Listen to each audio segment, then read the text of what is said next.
Whatever you do, don't ever look at the gap between the train and the platform. I was taking the train back home when I first saw him. I walked down to the train platform and was about to board. Naturally, I looked down at the gap between the train and the platform to avoid falling into it. What I saw next would haunt me forever, for my life. Sitting there in the gap was a deformed figure. It was pitch black, except for its 2 eyes. Its eyes were very bloodshot, like it hadn't slept for years. The pupils were cloudy. Those were the only features on its face. It reached out with its thin hand and wrapped it around my ankle. Its grip was freezing cold. Electric shots were sent up my leg, and I was frozen in fear.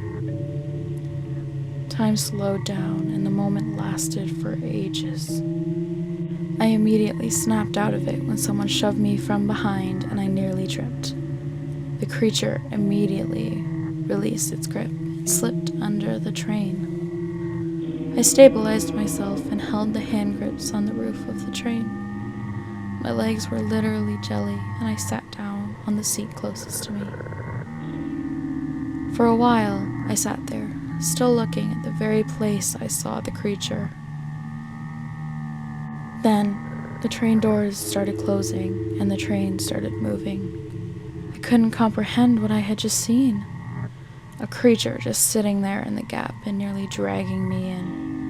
My heart rate was still through the roof, and my breaths were still so panicked. I chalked it up to my imagination after finding no explanation for whatever the hell that was. The train stopped at the next station, and my eyes were immediately drawn to the platform gap. I looked away and got my phone out to distract myself. Out of the corner of my eye, I saw a figure rising out of the gap, crawling out towards me with its thirsty, bloodshot eyes. I quickly looked in that direction and held my hand up. There was nothing there. The train doors closed, and the guy that just walked onto the train gave me a weird look. I ignored it. I was definitely imagining things. I had a rough day.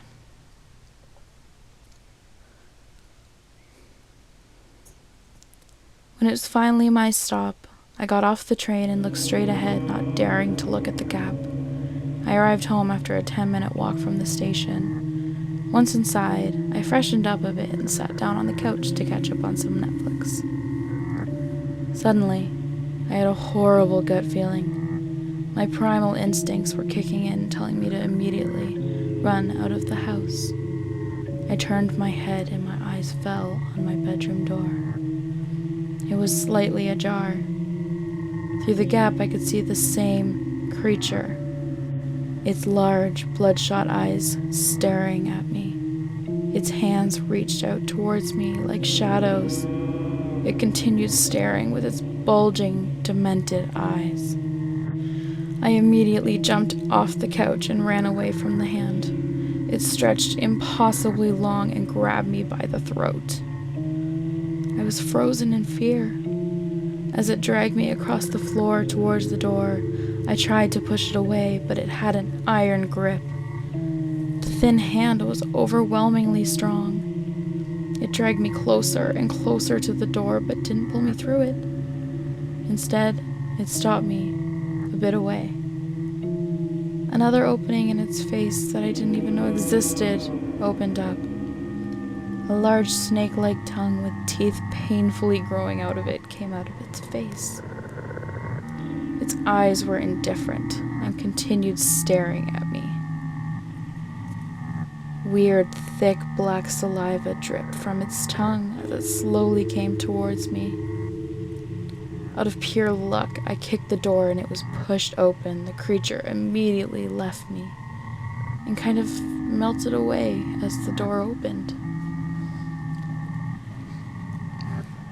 I ran inside the bedroom and closed the door shut. I locked it. Chills ran up my spine as I started imagining the creature devouring me with its hideous tongue. And then it occurred to me through my panic, like a bright light in darkness. The creature can only live in gaps. I sealed every single gap I could find in my home. All the doors, all the cupboards, I put clothes under the door gaps. The creature could not get me now. I lay down in bed to calm down a bit. I could still see its black saliva at the doorway. I didn't dare touch it. I lay down in bed and pulled the blanket over myself. I grabbed the book I had been reading and started reading. I felt accomplished. The creature couldn't get me. Then I felt an icy weight on my legs. I looked at them and there was no bulge under the blanket. Nothing could be there. I held up the blanket and looked under. Oh, it was too late when I realized that I had just created another gap. The creature sat on my legs, its bloodshot eyes still staring at me. Its black tongue was hanging out like a dog's. And then it lunged forward. Thank you so much for watching. And remember, sweet dreams, my darlings.